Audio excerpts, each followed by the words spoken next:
Dr. Vincent Olatunji, National Commissioner and CEO, Nigeria Data Protection Bureau. You're welcome to Business Express.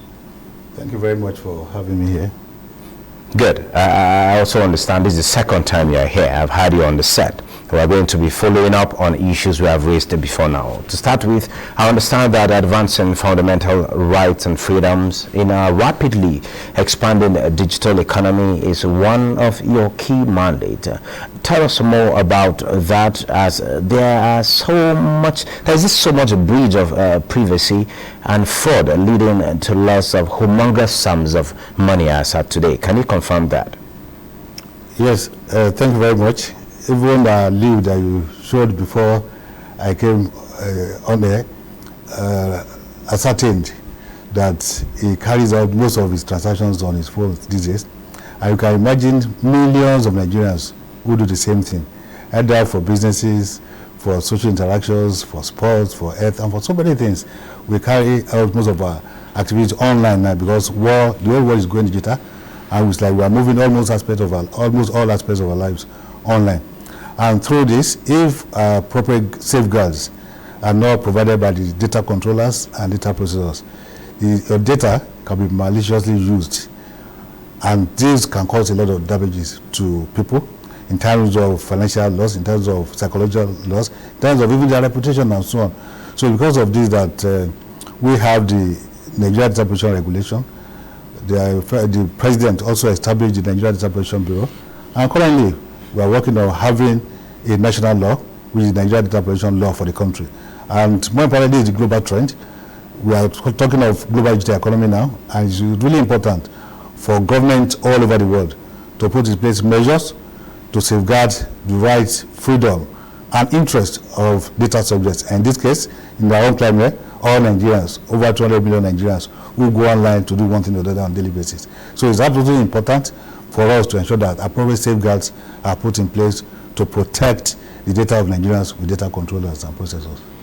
Okay, Dr. Olatunji, let's talk about some of these safeguards which are contained in the proposed Nigeria Data Protection Law, though we have a regulation 2019. How is it going? Yes, we understand that it has passed second reading. What should we be expecting, particularly with the appeal of Mr. President before the National Assembly, more so that we are counting just weeks to the end of this tenure? Thank you very much. As already mentioned, that we currently have a regulation that was issued in 2019 under NIDA. I'll be working with that regulation, and even from the initial report that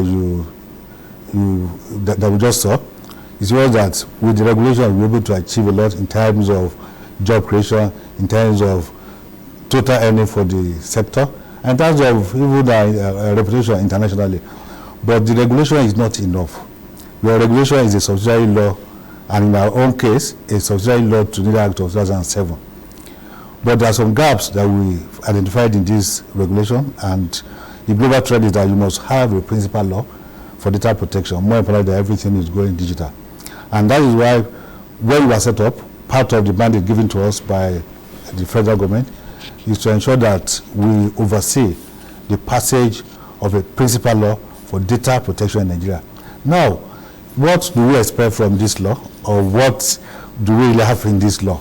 We have 12 major parts. One has to do with the objectives and applications. That is, what are the main objectives? Why do we even need this law? What do we want to achieve with the law? And part of it is also, what does it cover in terms of territorial scope, in terms of material scope? That is, who should we protect using this law? Where should we protect our people who are data subject in this case, and so many other things like that. That is part one of it.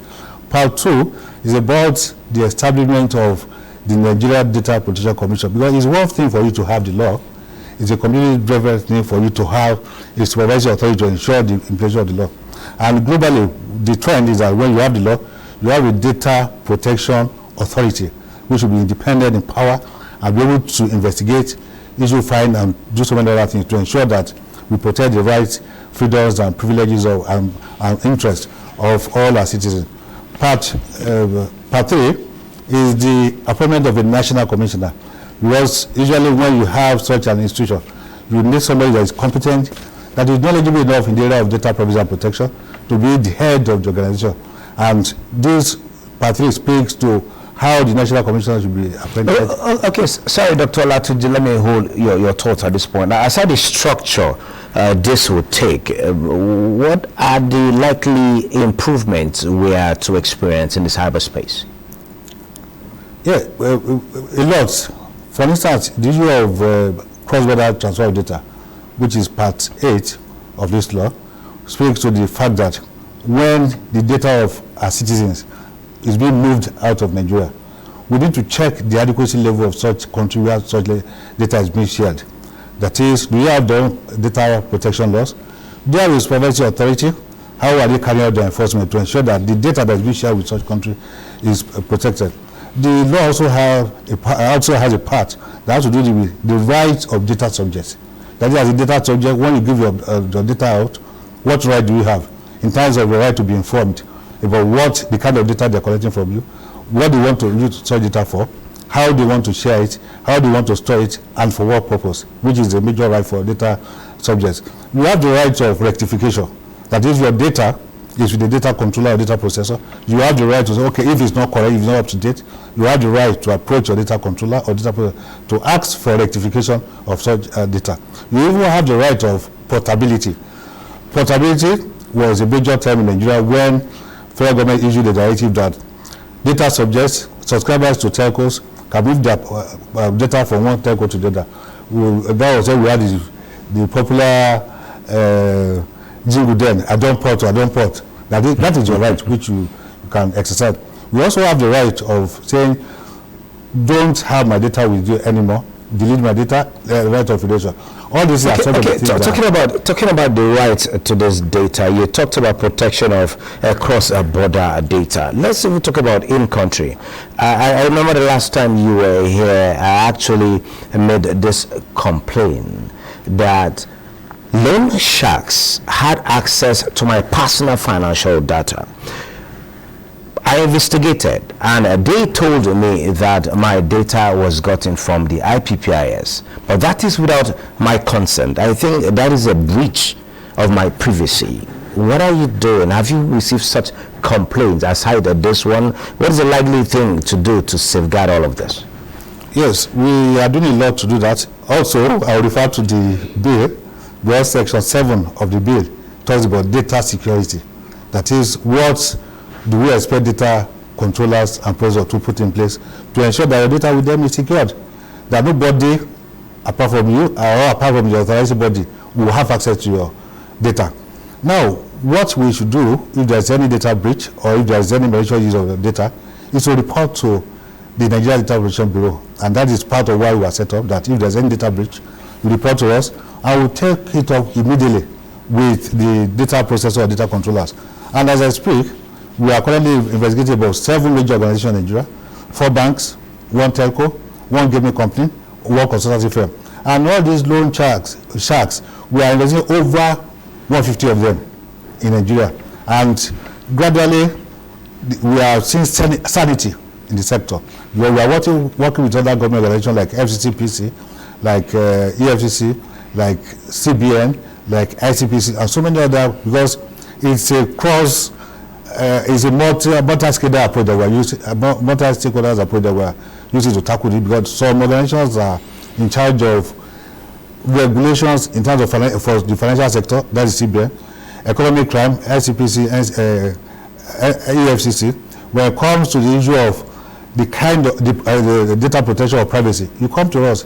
If you talk about technology, you go to NIDA. You talk of right of consumers, you go to FCCP. So all of us are working together to address the issue of loan sharks. And with what we are having now, there are procedures for them to be licensed by FCCPC before they can do anything. And part of the requirement is for them to have their data privacy in place, and to have clearance from us to ensure that, yes, they are in the area of adequacy. These organizations that are playing in this sector, they've complied with the provisions of the law in the area of data privacy. And so, if you have any issue like that, you report to us, we'll take them up immediately. And a lot of them are beginning to understand that now in Nigeria we have a law, and we have a data privacy authority to take care of anything that may come up in terms of transaction with them. Okay, let's take a look at the e-commerce platform. It is a way that so many businesses are going today. What are you doing to ensure that Nigerian businesses remain competitive in international trade with all that is needed surrounding the data privacy thing? Yeah, in the area of e-commerce, we are talking of a global digital economy now that is worth over $11.5 trillion. And for you as a country to be able to partake here, there are some things we need to put in place in terms of capacity building, in terms of infrastructure, in terms of the laws that you have, in which the Yard Provision is part of the law. And the fourth objective of the NDPR that we are currently using is to ensure global competitiveness of our business in Nigeria. That is, as a Nigeria brand, we're able to work, play, interact, do business in any part of the world. And the major requirement for this in the digital economy is your data protection law and your data protection authority. So now we are putting this together to ensure that in terms of global competitiveness, we are ready as a country. Because the issue of adequacy is very important.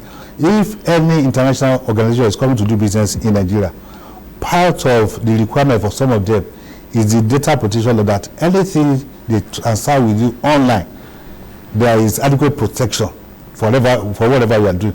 So this is part of that is also part of the law, and the main target of that area is to ensure that we improve our global competitiveness in terms of e-commerce, in terms of doing business in Nigeria, and we have provisions for this as well in the law, which we are already implementing in any case. In fact, there are cases now that even in some ministries or parastatals, when they have transactions or partnership with organizations outside the country, the next thing they ask them, do you have a data protection law? Do you have a data protection supervisory authority? And a lot of them have written to us for clearance or for advice on the best way to approach the requirements from these foreign organizations.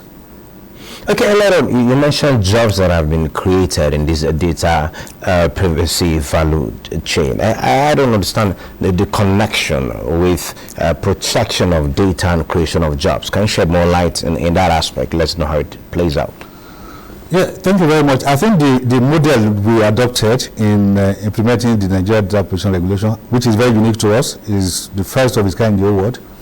That has really led to the number of jobs that we created in this sector. For instance, we have over 500,000 major data controllers and processors in Nigeria. And each of them is supposed to have at least a DPO. I'll give an example. Office of the Nigeria Federation, they have 33 DPOs that they send to us for training. Because for each of their units, for each of their departments, because of the volume of data they process on a daily basis, they want to have a DPO to man each of these units to ensure that in terms of safeguards for the data with them, they have people who are competent enough to be able to do this. Now, looking at the number of data certified, qualified data protection officers in Nigeria, we are now up to 10,000. Yes, we have about 500,000 complaints requesting for the services of these people. And this is one thing that we have identified, that we need to build capacity in this area. Now, the model that we adopted by licensing private organizations to carry out the duty of compliance on our behalf, because there's a small organization that just starting, we are lean, and we need people to assist us, experts to assist us to ensure that companies comply. These DPCOs, Data Protection Compliance Organization that we have licensed, they take organizations through compliance, assist them with their privacy policies, investigate breaches, draft their privacy rules, their privacy statements, assist them in creating awareness in companies, building capacity, and so on. Dr. Vincent Olatunji, there is so much to talk about this bill that is moving to an act, and what possibly the benefits will be after it sails through the legislative process up to the presidential assent. Thank you so very much for sharing your thoughts with us at this particular point in time. We're going to be following this event. We started following from when it went to the National Assembly to this